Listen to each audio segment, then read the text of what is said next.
आज हम खुदा के कलाम का मुताला वाज के उन्वान आब हयात और माँ के तहत करने में कुछ वक्त गुजारते हैं। आप सब साल के किस मौसम में सबसे ज्यादा पानी इस्तेमाल होता है? क्या जवाब वाज़ेह नहीं है? लोग कहते हैं कि पानी बनी नौ इंसान के लिए बहुत जरूरी है। जब जिंदगी को बरकरार रखने की बात हो तो हम में पानी की कमी नहीं हो सकती, अगरचे हम में दीगर चीजों की थोड़ी बहुत कमी हो। आमतौर पर जब हमारे जिस्म में 1 से 2% पानी की कमी होती है तो हमें शदीद प्यास लगती है।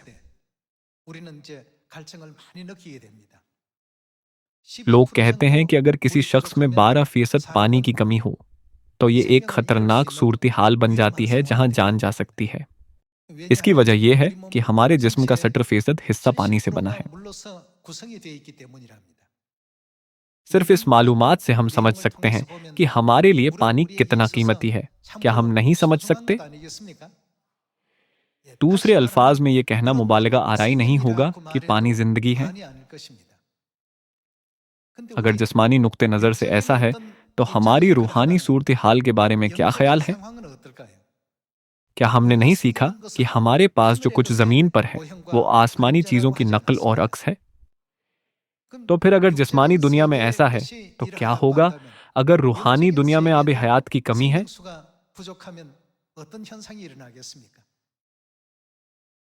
इस बात पर गौर करते हुए कि हमारे जिस्म में पानी की 1 से 2% कमी शदीद प्यास का बायस बन सकती है और पानी की 12% कमी इंसानों की जिंदगियों से हाथ धोने का सबब बन सकती है। हम समझने के काबिल हैं कि जिस्मानी पानी की तरह रूहानी पानी की कमी बिल्कुल नाकाबिले कबूल है।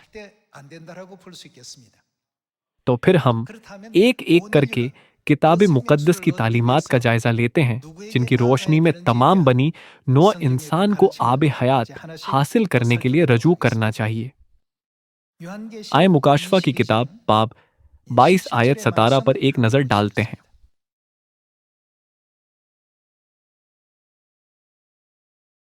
रूह और दुल्हन कहती हैं आ, और सुनने वाला भी कहे आ। और जो प्यासा हो वो आए, और जो कोई चाहे क्या मुफ्त ले?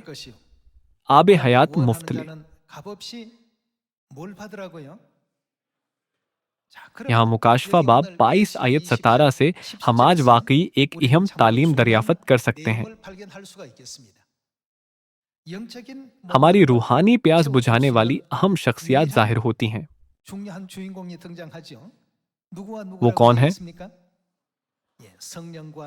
किताब मुकद्दस खास तौर पर हमें बताती है कि तमाम बनी नौ इंसान को रूह और दुल्हन के पास आना चाहिए। अगर आप मुसाफिर के तौर पर किसी सहरा में हों और रास्ते में आपका पानी खत्म हो जाता है जो आप साथ लाए थे, ऐसी सूरत में अगर कोई ऐसी जगह हो जहां सारा साल पानी कसरत से बहता है तो आपको क्या करना चाहिए? आपको उस जगह जाना चाहिए। हमारी रूहों पर भी यही सादिक आता है। हमारी रूहों को भी वो जगह ढूंढनी चाहिए जहां आब हयात है।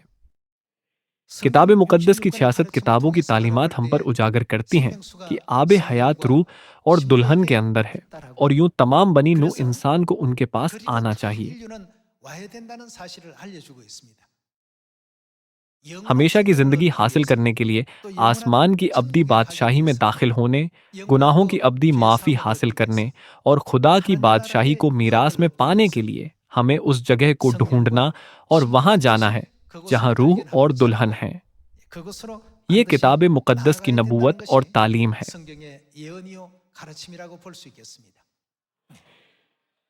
इसलिए आज हम सबको रूह और दुल्हन के बारे में जानना चाहिए।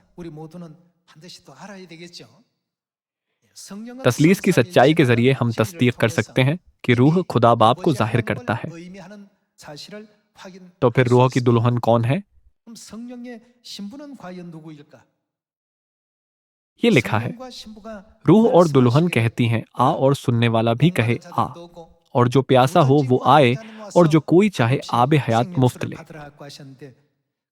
यूं किताब मुकद्दस में वाज़े तौर पर बयान किया गया है कि ये आब हयात सिर्फ रूह और दुल्हन दे सकते हैं।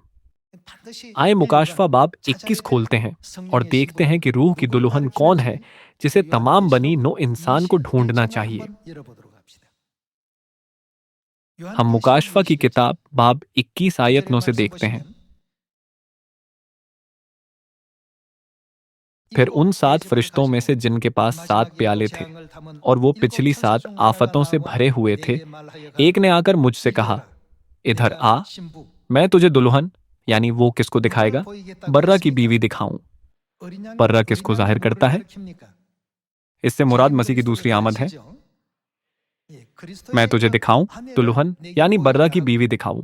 और वो मुझे रूह में एक बड़े और ऊंचे पहाड़ पर ले गया और उसने यूहन्ना को किसको दिखाया था? शहर मुकद्दस यरूशलेम को आसमान पर से खुदा के पास से उतरते दिखाया। फरिश्ते ने कहा, मैं तुझे दुल्हन यानी बर्रा की बीवी दिखाऊं। और फरिश्ते ने यूहन्ना को किसको दिखाया था? फरिश्ते ने उसे शहर मुकद्दस यरूशलेम को आसमान पर से उतरते दिखाया। शहर मुकद्दस यरूशलेम और बर्रा की बीवी के दरमियान बहुत अहम ताल्लुक है। सिर्फ यरूशलेम को जानने से ही हम बर्रा की बीवी को दरियाफत कर सकते हैं। सिर्फ बर्रा की बीवी को जानने से ही हम सब उस दुल्हन को ढूंढ सकते और उसके पास आ सकते हैं जो कहती है कि आबे हयात लो। सही?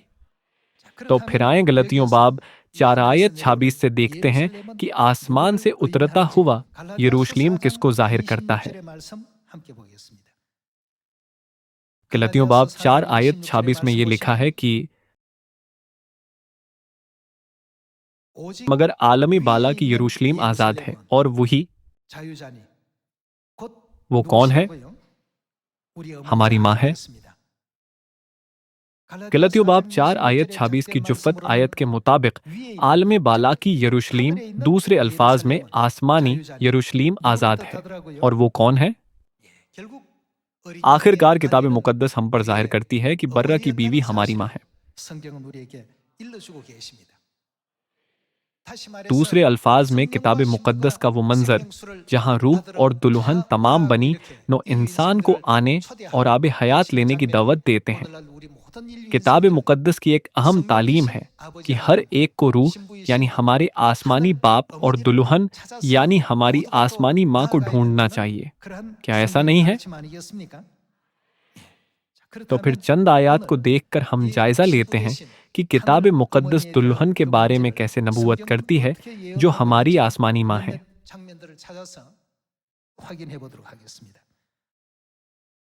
आए जकरिया बाब 14 आयत 6 देखते हैं।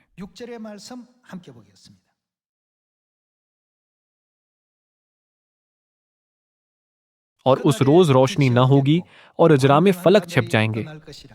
पर एक दिन ऐसा आएगा जो खुदावंद ही को मालूम है। वो न दिन होगा न रात, लेकिन शाम के वक्त रोशनी होगी। और उस रोज आबे हयात कहां से जारी होगा? क्या कहा गया है कि आबे हयात का मंबा कहां है? ये यरूशलेम है। आलम बाला की यरूशलेम आजाद है और वो कौन है? आखिरकार क्या हम तस्दीक नहीं कर सकते कि आबे हयात का मनबा आसमानी माँ है? ये कहा जाता है कि अगर हमारे जिस्मों में पानी की सिर्फ 1 से 2% कमी हो तो हम शदीद प्यास महसूस करते हैं और तकरीबन 12% पानी की कमी मौत का बायस बन सकती है। तो फिर तमाम बनी नो इंसान को अपनी सारी कमी को पूरा करने के लिए आबे हयात के चश्मा यानी यरूशलेम के तालिब होना चाहिए।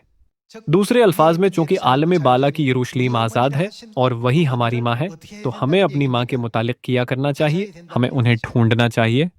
इसका मतलब है कि तमाम बनीनो इंसान को माँ के पास आना चाहिए। आयत 8 दोबारा देखते हैं। और उस रोज यरूशलेम से आबे हयात जारी होगा जिसका आधा बहरे मशरिक की तरफ बहेगा और आधा बहरे मगरिब की तरफ। गर्मी सर्दी में जारी रहेगा। आबे हयात का मंबा और चश्मा यरूशलेम माँ है।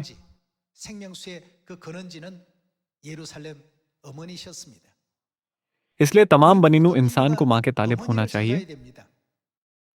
आप सब, क्या पानी सोने से ज्यादा कीमती है या नहीं? अब पानी बेशकीमत नहीं है? ऐसा क्यों है? इसकी वजह यह है कि हमारे आसपास पानी बहुत आसानी से और आम तौर पर दस्तयाब है।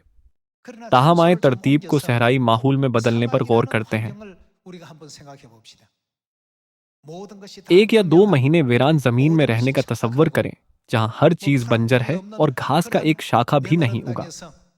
여러분들이 한 달을 지내고 두 달을 지낸다고 가정해 봅시다. 제일 सबसे 귀한 것이 कीमती चीज क्या 뭘까요? होगी? ये पानी होगा। 물입니다.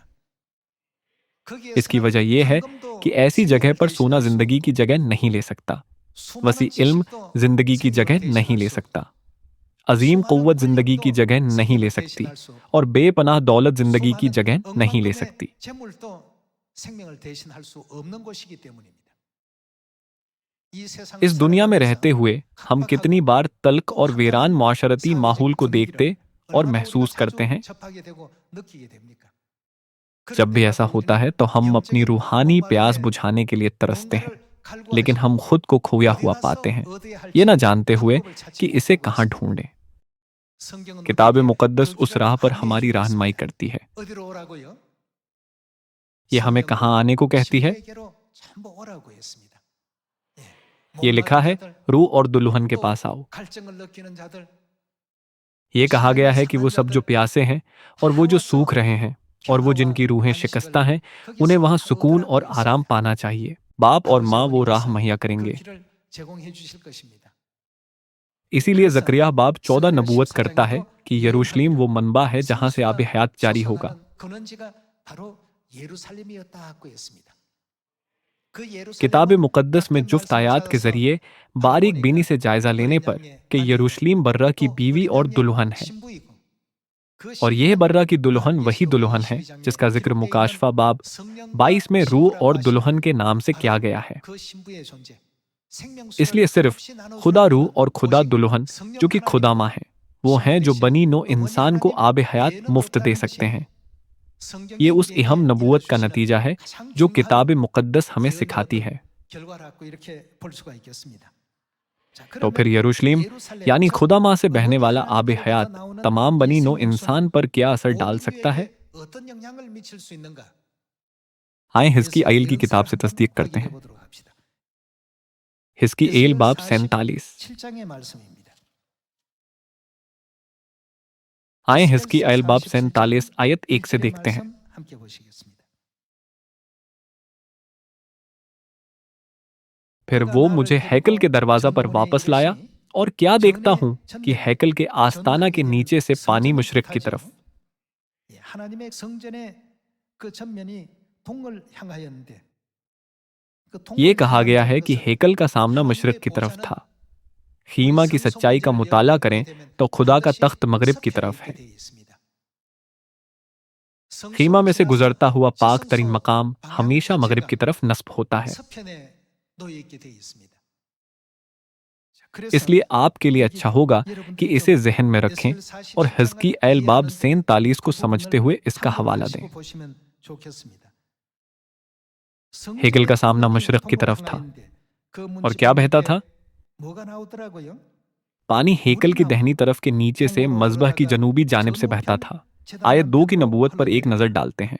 तब वो 2절의 मुझे 예언의 शिमाली 말씀을 फाटक की राह से 보시면 बाहर लाया 그가 또 और 나를 मुझे उस 데리고 राह से जिसका 북문으로 रुख 나가 मशरिक की 바깥길로 तरफ है, 말미암아 꺾여 बीरूनी फाटक पर 동양하는 वापस लाया, 바깥문에 यानी मशरिक 이르시고 रुविया 보니라 फाटक पर। और 물이 क्या देखता हूँ 우편에 कि 서면 दहनी तरफ से पानी जारी 그 है, और 사람이 उस 손에 मर्द ने 돌을 जिसके 잡고 हाथ में पैमाइश 동으로 की डोरी 나아가 थी, मुशरिक की 1000척을 तरफ 청량한 बढ़कर 후에 1000 हाथ 나로 नापा 그 물을 और 건너게 मुझे 하시니 पानी में से चलाया, 물이 और पानी 발목에 टुकनों तक 오르더니 था। फिर उसने 1000 또다시 हाथ और 1000척을 नापा और 청량하고 मुझे उसमें 나로 से 물을 चलाया, 건너게 और 하시니 पानी घुटनों 물이 तक था। 무릎에 फिर 오르더니 उसने 1000 또다시 और नापा 1000척을 और मुझे 청량하고 उसमें से 나로 चलाया, 물을 और 건너게 पानी 하시니 कमर तक था। 물이 फिर उसने 허리에 오르더니 1000 और नापा, 다시 और वो 1000척을 ऐसा दरिया 청량하시니 था कि 물이 मैं उसे 내가 अबूर 건너지 नहीं 못하게 कर सकता 강이 되니 था, क्योंकि पानी 그 चढ़कर 물이 창일하여 तैरने के दर्जा 헤엄할 को 물이요 पहुंच गया, और 사람의 ऐसा 눈이 दरिया बन गया 건너지 못할 जिसको अबूर 강이 करना 되었다고 मुमकिन 했습니다. न था।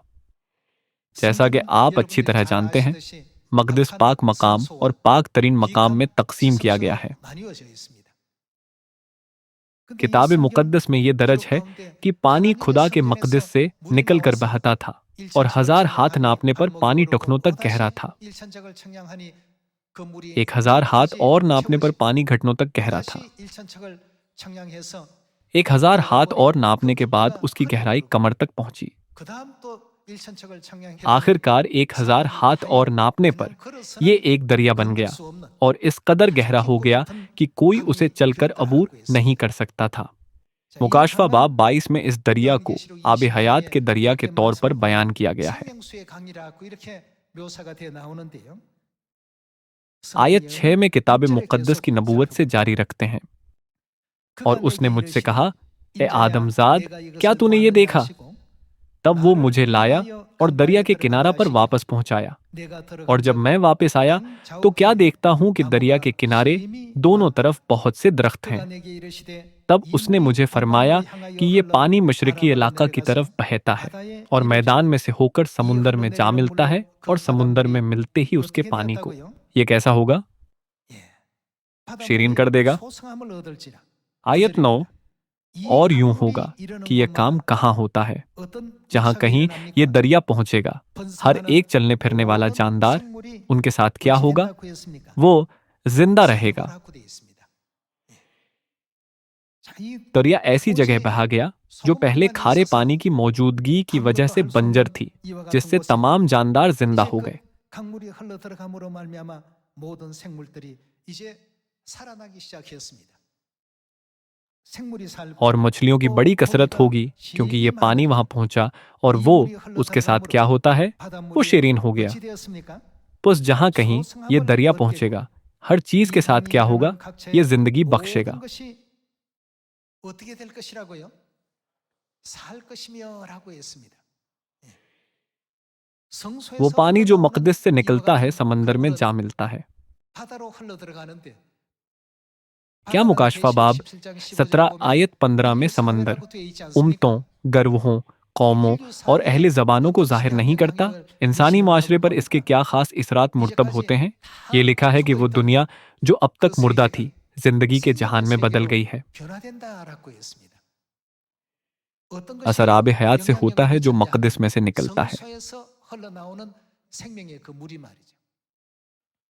그 물이 ये लिखा है कि 흘러들어가는 जहां 곳마다 कहीं पानी 모든 पहुंचेगा, हर 생물이 एक चलने 결국 फिरने वाला जानदार 살아난다고 जिंदा 해요. रहेगा। 번성하게 된다고 했습니다. आयत 9 से 9절에 जारी 계속 रखते हैं, 봅니다. 이 और यूं 강물이 होगा 이르는 곳마다 कि जहां कहीं 번성하는 ये 모든 दरिया 생물이 पहुंचेगा, 살고 हर 또 एक चलने 고기가 फिरने वाला 심히 जानदार 많으니 जिंदा रहेगा। 이 और 물이 मछलियों की बड़ी 흘러들어감으로 कसरत होगी 바닷물이 क्योंकि ये 소성함을 पानी वहां 얻게 되고 पहुंचा और वो 이 शीरीन 강이 हो गया। 이르는 각처에 बस 모든 जहां 것이 कहीं ये दरिया 살 पहुंचेगा, 것이며라고 जिंदगी 했습니다. बख्शेगा। 이 강이 बस 이르는 जहां कहीं 각처에 ये दरिया 모든 पहुंचेगा, 것이 जिंदगी बख्शेगा। 살아난다. तो फिर 그러니 अगर ये आब हयात नहीं है 그 तो 물은 और क्या हो सकता है? 생명을 일으키는 생명수가 아니고 무엇이겠습니까? आयत 10절입니다. 10, और यूं होगा कि माहीगीर उसके किनारे खड़े रहेंगे। आइन जद्दी से आइन अजलीम तक जाल बिछाने की जगह होगी। उसकी मछलियां अपनी अपनी जिन्स के मुताबिक बड़े समुंदर की मछलियों की मानिंद कसरत से होंगी, लेकिन उसकी कीच की जगहें और दिलदिलें शीरीन ना की जाएंगी। वो नमकजार ही रहेंगी और दरिया के करीब उसके दोनों किनारों पर हर किस्म के मीवादार दरख्त उगेंगे जिनके पत्ते कभी न मुरझाएंगे और जिनके मीवे कभी मौकूफ न होंगे। वो हर महीने नए मीवे लाएंगे क्योंकि उनका पानी मकदस में से जारी है और उनके मीवे खाने के लिए और उनके पत्ते दवा के लिए होंगे। मकदस से बहने वाला पानी हर चीज को जिंदगी बख्शता है। तो फिर क्या आपको याद है कि किताब मुक़द्दस ने यीशु के कलाम के बारे में यूहन्ना बाब 2 में किया कहा था, मगर उसने अपने बदन के मकदस की बाबत कहा था। खुदा को हैकल और मकदस के तौर पर जाहिर किया गया है। वहां से बहने वाला पानी तमाम बनी नो इंसान को बचाने का किरदार अदा करता है, जिनकी अलामत समंदर है। तो फिर यह पता चला कि आब हयात का मंबा यरूशलेम हैकल है। वहां से क्या निकलता है? ये लिखा है कि आब हयात मकदस से बह निकला। आब हयात के वसीला तमाम बनी नो इंसान बिलाखिर बचाए और पाक किए जा सकते हैं। लेकिन किताब मुक़द्दस हमें यह भी बताती है कि ऐसे लोग भी हैं जो कीच और दलदल की मानंद हैं, जो आखिरकार खुदा की सच्चाई को कबूल करने में नाकाम रहते हैं।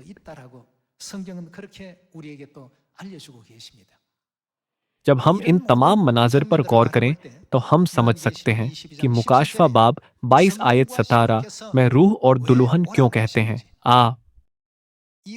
इस दुनिया में रहते हुए जो कि वीरान बयाबान की मानंद है, हमें तस्दीक करनी चाहिए कि रूह और दुल्हन वो हैं जिनकी हमें सबसे ज़्यादा ज़रूरत है। जो लोग ये जानते हैं और वो जो रूह और दुल्हन को जानते हैं, हमेशा उनके पास आ सकते हैं। ताहम चूंकि दुनिया बेखबर है, इसलिए हमें बाहर जाकर उन्हें आगाह करना चाहिए।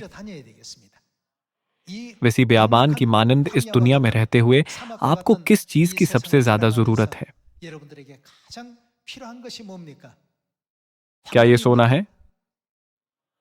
क्या ये ताकत है? या ये वसी इल्म है? जिस चीज की हमें सबसे ज्यादा जरूरत है वो आबे हयात है। इसे हासिल करने के लिए हमें रूह और दुल्हन के पास जाना चाहिए। ये वो हैं जिन्हें हमें ढूंढना चाहिए। सिर्फ तभी हम सब हमेशा की जिंदगी हासिल कर सकते हैं।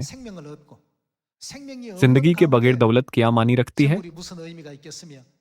और बगैर जिंदगी के इल्म की क्या अहमियत है? जिंदगी के बगैर इस दुनिया में कुछ भी हम नहीं है।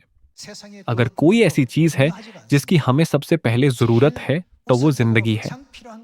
इसलिए जैसा कि हिजकी आयल बाब 47 में बयान किया गया है कि हैकल से बहने वाला पानी समंदर में जा मिलता है, जो कि बनीनो इंसान को जाहिर करता है, जैसा कि मुकाशफा बाब 17 आयत 15 में दिखाया गया है। और ये हर चीज के लिए बहाली और हयाती नौ का बायस बनता है जिसे ये छूता है। किताब मुकद्दस हमें ये भी आगाह करती है कि जहां कहीं ये पानी पहुंचता है, हर चीज शेरीन हो जाती है। तो फिर हमें जल्द बनी नौ इंसान को किसके बारे में आगाह करना चाहिए? क्या हमें ज्यादा तेजी से दुनिया के तमाम लोगों को आबे हयात के मंबा यरूशलेम आसमानी माँ से आगाह नहीं करना चाहिए? बेशक किताब मुकद्दस नबूवत करती है कि ऐसे लोग होंगे जो ईमान नहीं लाएंगे, जिन्हें कीच और दलदल से तशबी दी गई है। लेकिन हमारे लिए ये जरूरी है कि हम सबको आगाह करें। तमाम बनी नो इंसान को बाप और माँ के पास आने के काबिल होना चाहिए, जो ऐलान करते हैं कि दुनिया में हर एक जो प्यासा है वो आए, जो कोई चाहे आकर आबे हयात मुफ्त ले। क्या मुकाशफा बाब 22 हिस्की आयल बाब 47 की जुफ्त आयत नहीं है? मुकाशफा की किताब बाब 22 आयत 1 देखते हैं।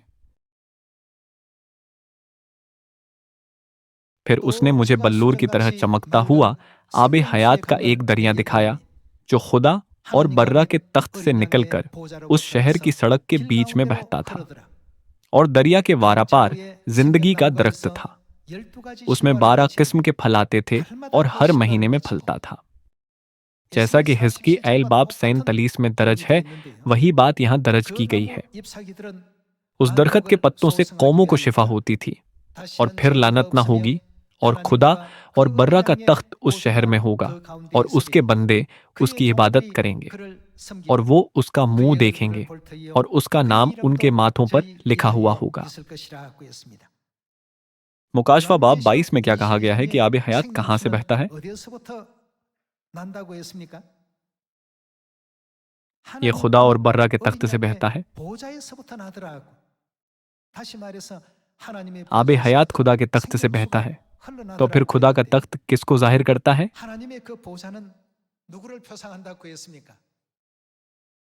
आए यर्मिया बाब 3 से देखते हैं। आयत 17 देखते हैं। उस वक्त यरूशलेम, वो यरूशलेम को क्या पुकारेंगे? खुदावन का तख्त कहलाएगा। और उसमें यानी सब कौमें कहाँ जमा होंगी? यरूशलेम में सब कौमें खुदावन के नाम से जमा होंगी और वो फिर अपने बुरे दिल की सख्ती की पैरवी ना करेंगे। उन अय्याम में यहूदा का घराना इसराइल के घराने के साथ चलेगा। वो मिलकर शिमाल के मुल्क में से उस मुल्क में जिसे मैंने तुम्हारे बाप दादा को मीरास में दिया आएंगे। यरूशलेम किसका तख्त है? क्या खुदा उनका तख्त खुदा का तख्त नहीं है? बस यही पैगाम मुकाशफा बाब 22 आयत 1 में भी जाहिर होता है, जहां ये कहा गया है कि आबे हयात खुदा के तख्त से बहता है। इन सब का एक ही मफहूम है। 다 같은 의미요. किताब 다 मुक़द्दस 같은 में दर्ज 것이죠. है कि खुदा के तख्त 하나님의 यरूशलेम 보좌가 हमारी माँ, 예루살렘에 दुल्हन और 있고 बर्रा की बीवी के 예루살렘 बुनियादी 우리 मफहूम 어머니나 सब एक हैं। 어린 양이 안에 신부나 다 일맥상통한 내용으로서 성경은 기록되어 있습니다. 자, 그렇다면 आखिरकार 결국 क्या इसका 인류의 मतलब ये नहीं कि 인생들이 बियाबान की 사막과 मानंद 같은 इस वीरान दुनिया 광명한 में 이 रहते 세상을 हुए 살아가는 그 과정 속에 बनी नो 참 इंसान को 생명을 सच्ची जिंदगी 얻기 हासिल 위해서는 करने की गरज से 예루살렘 आसमानी 하늘 माँ 어머니를 यरूशलेम से मिलना 만나야만 चाहिए। 된다는 हमें 의미가 न सिर्फ 아니겠습니까? आसमानी माँ यरूशलेम 만날 से 뿐만 मिलना 아니라 चाहिए, 예루살렘 बल्कि इसके अलावा 하늘 हमें 어머니로부터 आब हयात के साथ 허락된 क्या करना चाहिए 생명수를 जो वो हमें 다 어떻게 बख्शती 해야 हैं। 되겠습니까? हमें इसे हासिल करना 받아들여야죠. चाहिए। हम 값없이 सबको वो 받고 लोग बनना चाहिए 마음껏 받고 जो इसे आज़ादी से, 말없이 받을 कसरत 수 से 있는 और बगैर हद के 모두가 हासिल करते 꼭 हैं। 되셔야 되겠습니다. तो 그러면 फिर आब 그 हयात हासिल करने वालों 생명수를 के 받은 साथ क्या होगा? 사람들은 어떻게 되는지 बाब 22 12장 आयत 1 से इस 1절부터 मामले की 이어지는 वजाहत जारी है। 말씀드리겠습니다만 आए मुकाशफा 요한계시록 बाब 22장 22 आयत 3절의 3 की 말씀 तरफ जाते हैं। 넘어가겠습니다. और 다시는 फिर लानत 저주가 ना 없으며 होगी और खुदा 하나님과 और 어린 बर्रा का 양의 तख्त उस 보좌가 그 शहर में 가운데 होगा 있으리니 और उसके 그의 बंदे 종들이 उसकी 그를 इबादत 섬기며 करेंगे 그의 얼굴을 और वो 볼 터이요 उसका मुंह 그의 देखेंगे 이름도 저희 और 입에 उसका 있으리니 नाम उनके माथों पर 다시는 लिखा 밤이 हुआ होगा। 없겠고 और 등불과 फिर 햇빛이 रात ना होगी 쓸데없으며 और वो चराग 이는 और 주 सूरज की 하나님이 रोशनी के 저희에게 मोहताज 비치신 न होंगे, क्योंकि 저희가 खुदावंद खुदा उनको 세세토록 रोशन करेगा और वो 왕노릇 अब्दुलाबाद 하리라 했습니다. बादशाही करेंगे। 그 왕노릇 बादशाही 한다는 करने 것은 का मतलब बादशाह बनना 왕이 है, 된다는 क्या 의미 ऐसा नहीं है? 아니겠습니까? 예. अंग्रेजी 영생의 किताब मुकद्दस में ये कहा 지배될 गया है 것이다 कि वो 그 सल्तनत करेंगे। 하나님 खुदा की 나라에는 बादशाही में बहुत से 많은 बादशाह हैं। 왕들이 있습니다. क्या 그래서 यही वजह 하나님은 नहीं कि 비로소 खुदा को बादशाहों का 하나님의 बादशाह कहा गया 왕이라고 है? 표현하지 않습니까? 네.